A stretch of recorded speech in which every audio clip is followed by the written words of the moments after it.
parábola do filho pródigo, versículo 11.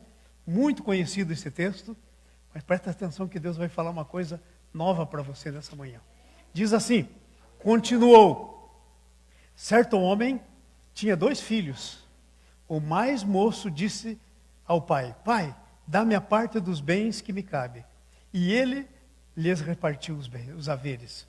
Passados não muitos dias, o filho mais moço, ajuntando tudo o que era seu, partiu para uma terra distante e lá dissipou os seus bens, vivendo dissolutamente.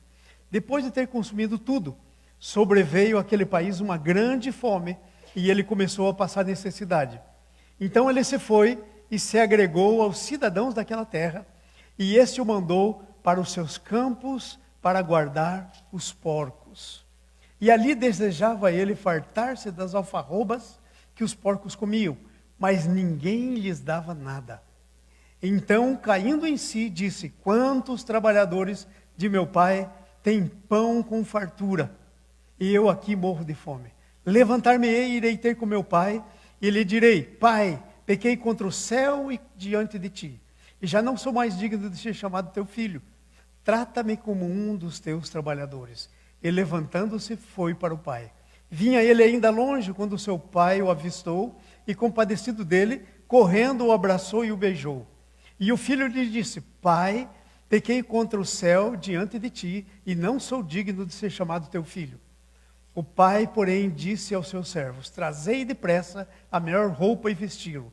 Ponde um anel no dedo e sandália nos pés. Trazei também e matai o novilho cevado. Comamos e regozijemo-nos, porque este meu filho estava morto e reviveu, estava perdido e foi achado. E começaram a regozijar-se. O filho mais velho, que estivera no campo, e quando voltava, ao aproximar-se da casa, ouviu música e danças. Chamou um dos criados e perguntou o que era aquilo. E ele lhe informou: veio teu irmão e teu pai mandou matar o novilho cevado, porque recuperou com saúde. Ele se indignou e não queria entrar. Saindo, porém, o pai procurava reconciliá-lo, mas ele respondeu ao pai: há anos que eu te sirvo, sem jamais transgredir uma ordem tua, e nunca me destes um cabrito sequer para alegrar-se com os meus amigos. Vindo, porém, este teu filho, que desperdiçou todos os teus bens com as meretrizes, tu mandastes matar para ele o novilho cevado.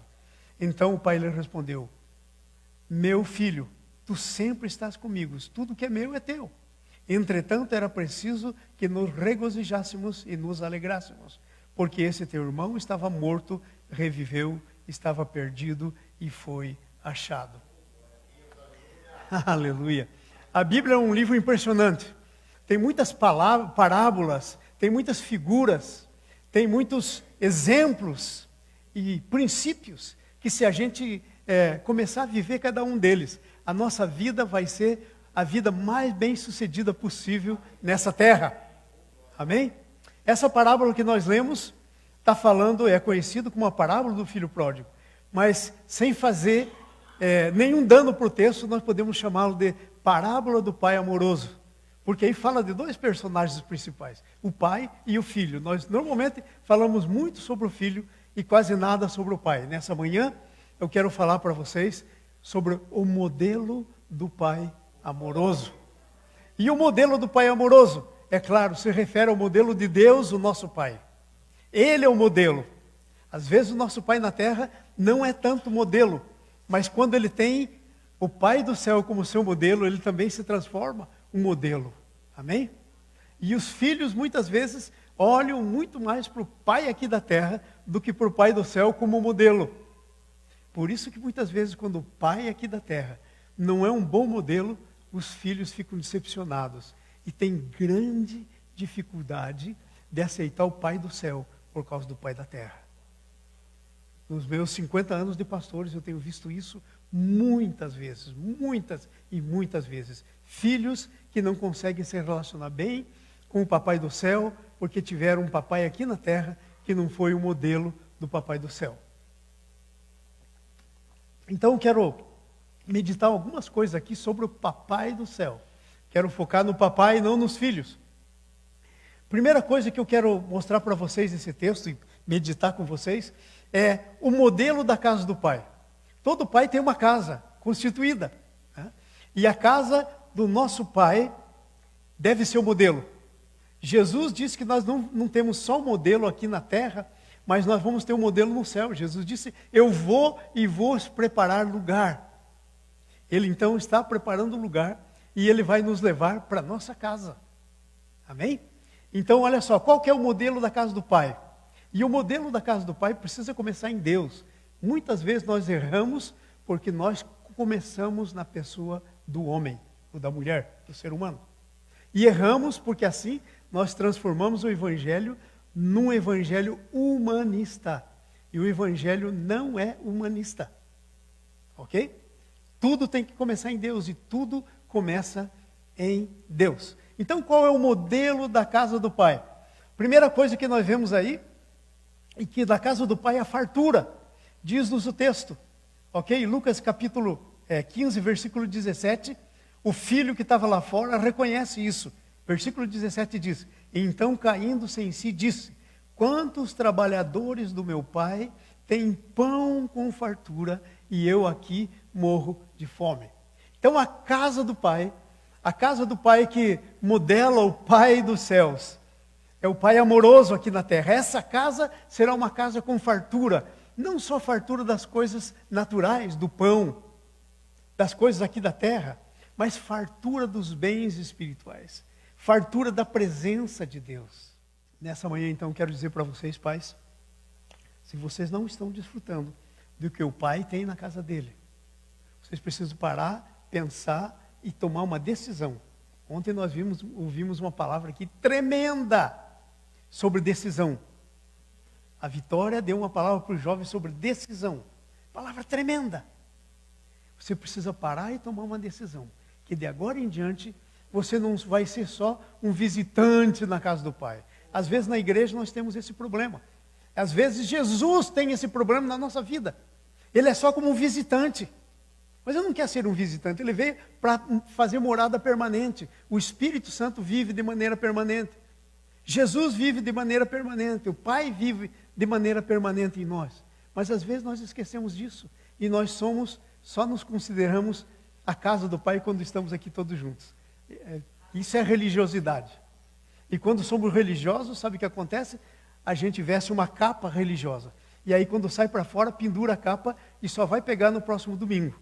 Só vai ser o que deveria ser todos os dias quando há um encontro no domingo na igreja. Infelizmente. Mas essa não é a ideia do Pai. A ideia do Pai é que a gente desfrute da fartura, da presença do Pai.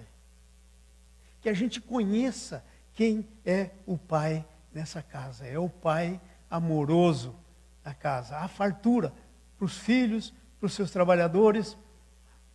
Uma casa onde os filhos trabalham com responsabilidade. Versículo 29. Dá uma olhadinha no versículo 29 do nosso texto de Lucas. Mas esse é o filho mais velho que ficou em casa. Há 2 filhos. Um que saiu da casa, gastou tudo e agora estava voltando. E outro que ficou na casa. Esse que ficou na casa era um símbolo dos judeus. O que saiu da casa, Jesus estava usando nesse contexto das parábolas que ele conta, desde o versículo 1 do capítulo 15, como os perdidos. Mas ele respondeu ao seu pai, há anos que te sirvo, sem jamais transgredir uma ordem tua, e nunca me destes um cabrito sequer, para alegrar-me com os meus amigos. Olha só, ele trabalhava com responsabilidade, mas ele tinha um problema muito grande. Ele não sabia usufruir daquilo que havia na casa do Pai para ele. Eu fico imaginando essa cena quando Jesus conta o que estava passando pela cabeça de Jesus. Imagine comigo essa cena. Lá vem o filho que ficou em casa e ele não quer entrar, e os empregados dizem para o pai, ó, seu filho mais velho está aí, ele não quer entrar enquanto esse teu outro filho estiver aí. Ele não entra. Nessa festa ele não vai fazer parte. Aí o pai sai para falar com ele e procura convencê-lo, e aí o filho vem com essa. Eu trabalho aqui para você há anos e você nunca me deu um cabrito para comer com meus amigos. Eu imagino que o pai deve ter feito assim. Oh, e ele diz para o filho: filho, que história é essa que eu nunca te dei um cabrito para você comer com teus amigos? Tudo o que é meu é seu. Então por que eu ia te dar o que é teu? Tudo que é meu é seu. Sabe como é a palavra que descreve isso? Tudo que é meu é seu, o pai dizendo? Provisão. Jesus fez completa provisão. Tudo que é de Jesus é seu, porque ele morreu para fazer essa provisão. E aí então o pai diz: tudo o que é meu é seu. Tudo o que é meu é seu. Amados, isso aqui nos mostra uma coisa muito interessante. A gente que é como esse filho que sai de casa e depois se torna um visitante em casa. Vem, pá, volta. Pá. Mas há filhos que nunca saem da casa, mas que são como esse filho, que quando vem aquele que saiu de casa, aquele que mal gastou os bens, ele tem dificuldade em recebê-lo. Sabe por quê? Porque ele não tem o amor do pai no seu coração. Ambos os filhos eram igualmente pecadores.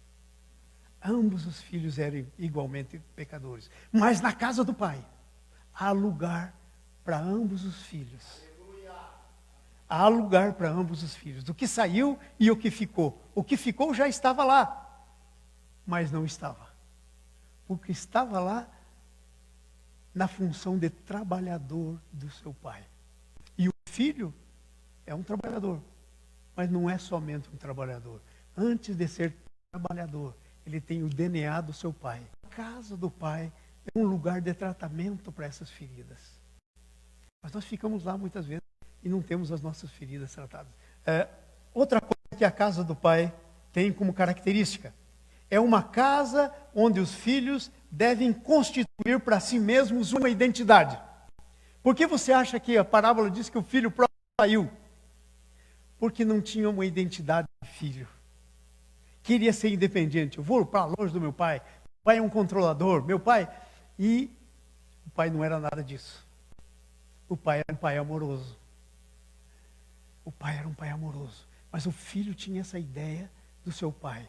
E a menos que o filho tenha a ideia correta do pai, ele não vai poder construir a sua identidade. Na base da construção da nossa identidade está a nossa casa. Quando a nossa casa não espelha a casa do pai, nossos filhos vão ter problemas. Na minha casa, porque a minha casa, eu vim do mundo terrível, com a alma infectada, e levou muito tempo para tratar da minha alma, e ainda não está terminada, eu tenho que confessar isso. Tá? Ainda tenho algumas feridas, mas naquele tempo em que os meus filhos eram pequenos e eu estava com a minha alma, parecia uma bandeira de guerra, aquelas guerras antigas, toda furada de bala a bandeira, toda rasgada. Porque hoje em dia essas guerras modernas não tem mais jeito, né? Explode uma bomba e não sobra nada. Mas naquele tempo era assim. Então o que aconteceu? A minha casa não foi essa casa que pôde produzir uma identidade para os nossos filhos. Para os meus filhos. Glória a Deus, Deus teve misericórdia deles, né? E eles ainda têm chance de construir essa identidade. Agora eu creio que eu estaria no tempo de ter filhos pequenos, porque a minha casa seria um modelo muito melhor do que foi há 45 anos atrás. Amém? Então a casa do nosso pai é uma casa em que deve servir de base para que a identidade dos nossos filhos sejam construídas. Agora, como é que vai ser a base da construção dessa identidade na casa do pai? Primeiro, Deus. Não existe outro fundamento, não há outro nome dado entre os homens pelo qual importa que eles sejam salvos. O nome é Jesus, é Deus, é o Pai, é o Filho e o Espírito Santo. Se isso não estiver na fundação da casa, não vai poder construir uma identidade para ninguém nessa casa. Mas é isso que é o modelo da casa do Pai. E a segunda coisa, a modelo da casa do Pai é uma casa de justiça. É uma casa em que o pecador arrependido, é o amor e a justiça pode entrar nele. Veja só que coisa tremenda, o que diz o versículo 18 até o 22, capítulo 15, versículo 18 a 20, aliás. Olha o que diz aí. O filho, então, descobriu que ele estava numa pior.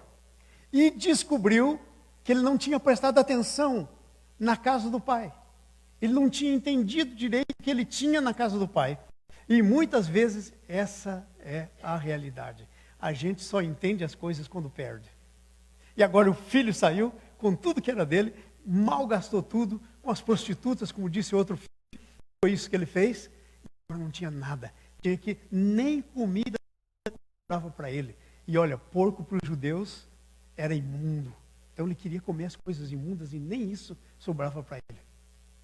Então olha só, justiça da casa do pai, versículo 18. Como é que é o caminho da justiça do pai? Porque muitas vezes nós temos uma ideia errônea de pai.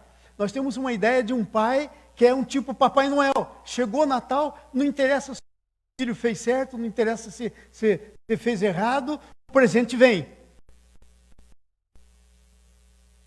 Essa é uma ideia de Deus, um Papai Noel, que não tem justiça. Mas que tipo de amor é esse? Não é um amor inconsequente. Não é um amor que deixa de lado a justiça para ser amor. Levantar-me-ei e irei ter com o meu pai. E ele direi, pai, pequei contra o céu e contra ti. Já não sou mais digno de ser chamado. Trata-me como um dos teus trabalhadores. E levantando-se, foi para o seu pai. Vinha ainda ele longe, quando seu pai o avistou, compadecido dele, correndo, o abraçou e o beijou. Aí descreve o caminho para a entrada da casa do pai. E qual que é o caminho que está descrito aí? Primeira coisa, nesse caminho. Gente, se você não tem convicção de pecado, não vai se arrepender nunca. E o segundo passo é arrependimento. Levantar-me-ei. Isso é arrependimento. É mudança de mente. Metanoia. Mudança de mente no grego. A mente, a cabeça tem que mudar. Muitos de nós não conseguimos ser bons cristãos porque a cabeça não muda. Muitas vezes ainda nós somos cristãos, mas a nossa cabeça é dirigida pela nossa cultura. A minha cultura é terrível, uma das maiores barreiras a vencer. Então, a casa do pai é uma casa de justiça. O pai te aceita, mas o teu pecado tem que ser pago, o preço dele. E ele é tão amoroso, ele é justiça, mas ele é amor, que ele deu o seu único filho por amor a você. Segunda coisa que eu quero compartilhar com vocês, é que um pai amoroso é aquele que respeita o livre-arbítrio dos filhos. Há uma coisa terrível no nosso meio. Nós não discernimos quando é tempo de a gente corrigir os nossos filhos, quando é tempo de nós levar os nossos filhos ao entendimento, para que eles aceitem Jesus. Então você está criando o seu filhinho. Você ensina a criança no caminho que deve andar. Quando for grande, não se desviará dele. Ok? Então você está plantando. Você está plantando. E quando diz ensino, não quer dizer ensina intelectualmente seu filho. Ah, pastor, mas o meu filho hoje tem 25 anos, não quer nada com Deus. E ele foi na igreja desde quando tinha 8 dias de vida. Eu levei ele primeira vez na igreja. E agora ele se desviou. E não... Você levou para a igreja, mas muitas vezes nunca levou para Jesus. Nunca levou seu filho para ter uma experiência pessoal com Jesus. Você precisa ensinar seus filhos sabendo que ela é corpo, alma e espírito. O corpo tem idade. A alma também tem idade. Ela não vai entender enquanto é criança. A alma são suas emoções, sua razão, suas decisões. Mas o teu espírito não tem idade.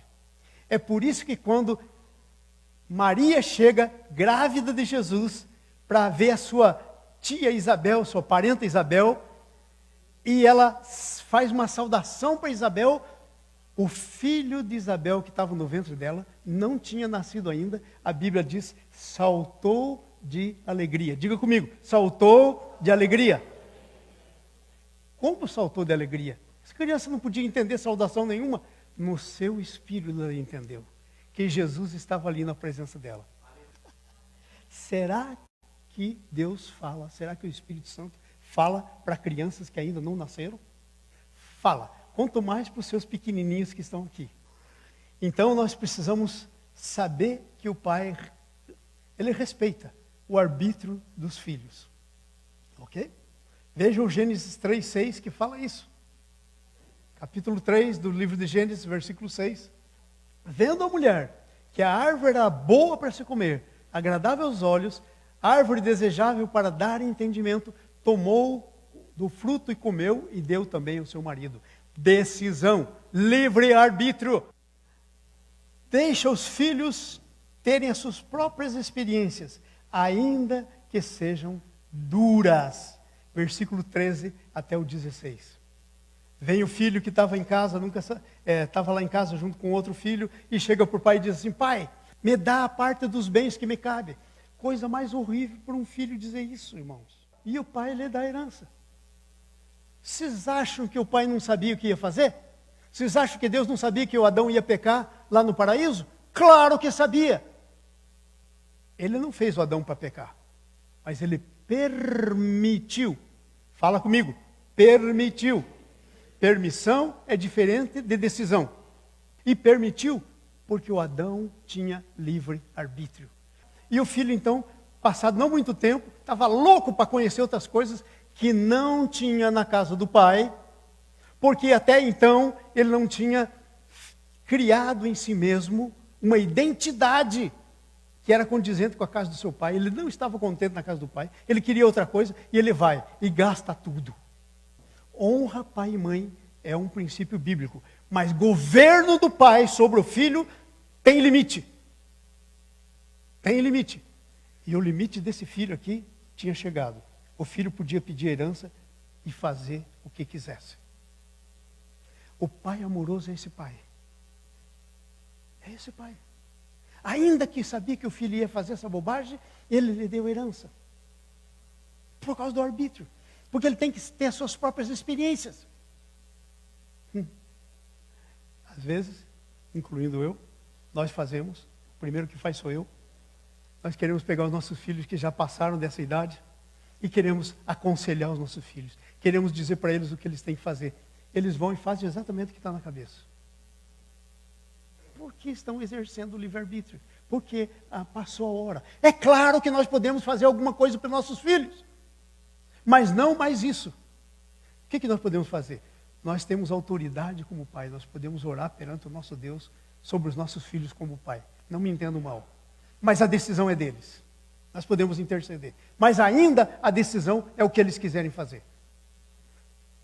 Nós temos a responsabilidade de ter esperança, de crer que nós não geramos filhos para ficarem fora da casa de Deus. E nós precisamos recobrar isso.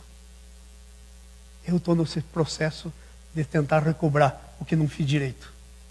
Porque é assim que acontece. Se você não fizer direito, você tem que correr atrás depois do prejuízo.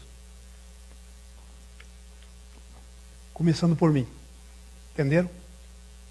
Então nós temos essas obrigações, mas não mais chamar o filho e dizer: filho, não faça isso. Já passou da hora. Temos que ter consciência.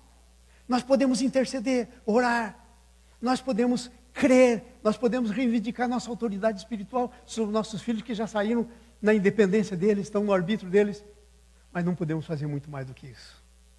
Fazer muito mais do que isso é só antes. Deus respeita o livre-arbítrio, mas não perde a esperança. O pai respeita o livre-arbítrio do filho. Ele se vai, mas não perde a esperança. Deixa eu dizer uma coisa. Eu não perco a minha esperança. Você não deve perder a sua esperança. Em circunstância nenhuma. Aonde é que está escrito isso? Versículo 20. Olha o que o versículo 20 do capítulo 15 te diz. Olha só, 20. E levantando-se, foi para o seu pai. Agora presta atenção onde que está escrito que o pai não perdeu a esperança. Vinha ele ainda longe, quando seu pai o avistou.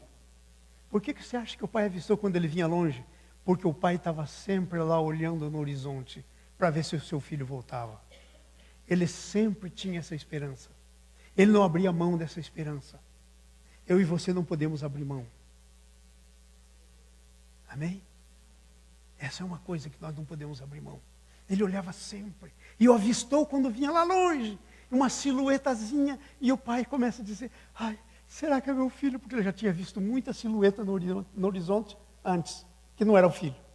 E ele começa, ai, que seja o meu filho. E aí o filho vem, e aí ele diz, é o meu filho. E o que a Bíblia diz que ele faz?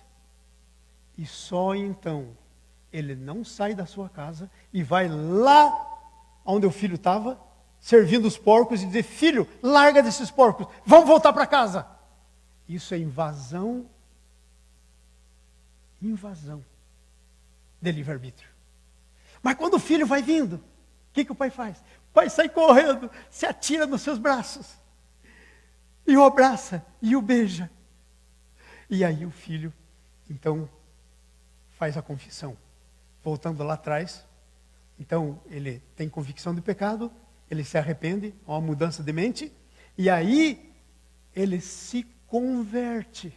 Sabe o que quer dizer conversão? Fazer meia volta. Ele estava andando assim, com as costas viradas para a casa do pai. Aí uma hora ele faz meia volta e ele volta para a casa do pai. Ele se converte. Conversão é só a terceira fase. Não é a primeira, é a terceira. Ok? Ele se converte. E quando ele se converte, ele precisa fazer uma coisa. Confissão. O pai veio, abraça e tal. E aí o filho diz, meu pai me abraçou. É porque já me aceitou. Não precisa dizer mais nada. Ah, não é? Se com tua boca confessares, com a tua boca. Com a boca é que se confessa. E o filho, então, o pai abraça. E o pai está lá naquela coisa amorosa do pai. E o filho diz, pai, peraí. Um minutinho. Tem que te dizer uma coisa. Eu pequei contra o céu e contra ti. Eu já não sou mais digno de ser chamado teu filho. Trata-me como um dos teus empregados. E o pai disse, você nunca vai deixar de ser filho. E o pai então manda trazer a roupa e o veste. E a festa só vem depois da confissão. Entenderam? Convicção do pecado, arrependimento, conversão, confissão, festa. Esse é o caminho de volta para o caso do pai. Tem esperança, mas sem intervenção na decisão dos filhos. No versículo 20 nós já lemos. Um pai que tem esperança, mas que não intervém. Porque tem muito pai querendo que o filho, depois de grande, ande pela sua cabeça. Ele não pode. Deus não vai ter glória nisso. O filho tem que andar pela cabeça dele. Ele não vai ter glória. Amém?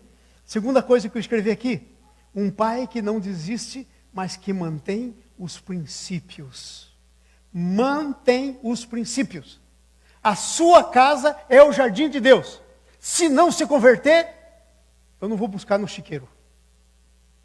Porque no chiqueiro não tem conversão. Tem conversão quando se levantou, quando entrou em convicção de pecado, quando se arrependeu, quando fez a meia volta, quando voltou e quando confessou. Agora entra no jardim.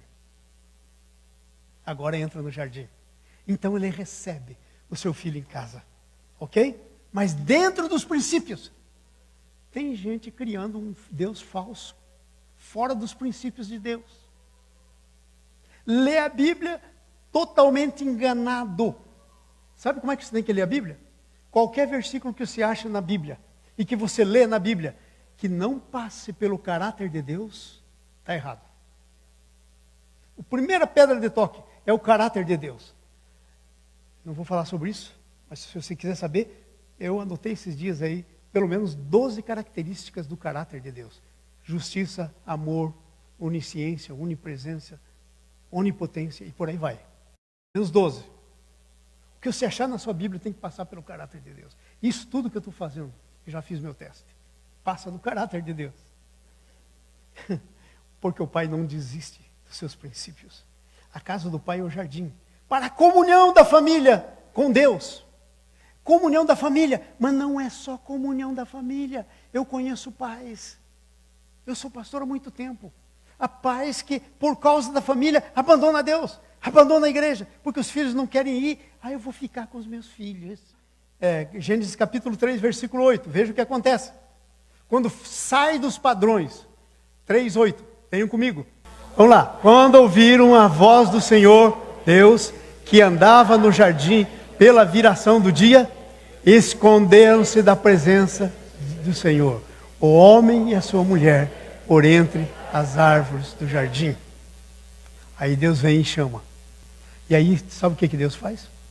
Deus expulsa do jardim.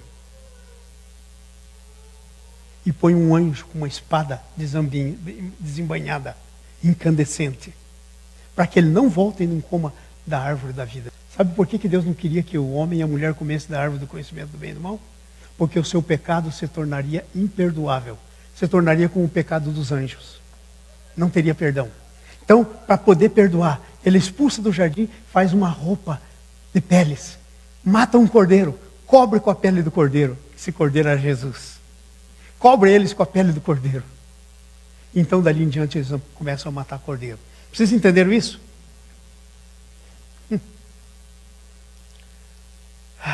Já falamos sobre as condições para a volta para a casa do Pai. Ter convicção de que está errado. Cair em si, versículo 17. Arrependimento, 18. Confissão de pecados, 19, 18 e 20, 19. Os 3 passos acima, quando aplicado, produzem a conversão. Que leva a conversão, leva à restauração. Gente que não se converteu, não é restaurado. Diga comigo. Gente que não se converteu, não é restaurado. Gente que não se converteu, não é restaurado. Amém. Conclusão. O plano de Deus é que o Pai amoroso faça da sua casa um jardim para os seus filhos. Por causa do pecado, nossas casas têm flores, têm espinhos. Tem flores com espinhos. A rosa, por exemplo. Para nos lembrar que temos que ter cuidado para que as feridas não sejam frequentes e não curadas. Mas lembre-se que quando criança temos que ensinar os nossos filhos. Provérbios 22, 6. Quero orar por você. Fique em pé. Você precisa ter uma casa assim. Você precisa ser um pai assim. Eu aqui falei de pai, mas isso é para as mães. Porque tem mãe aqui que é pai e mãe. Alguém disse aqui hoje. Que é pai e mãe. Mas a mãe é auxiliadora idônea, de qualquer maneira. Então vamos orar? Levanta a sua mão comigo. E diga assim: Senhor Jesus, eu entendi o Senhor como Pai. Que é um Pai amoroso, mas é um Pai justo. Que, Senhor, eu não posso ofender a Tua justiça, nem o Teu amor. Mas que, Pai, o Senhor é um Pai que tem um coração recebedor, que perdoa o pecador, que o recebe na sua casa e lhe devolve os direitos. Obrigado por ter feito isso comigo. Eu te agradeço, Pai, em nome do Senhor Jesus. Amém.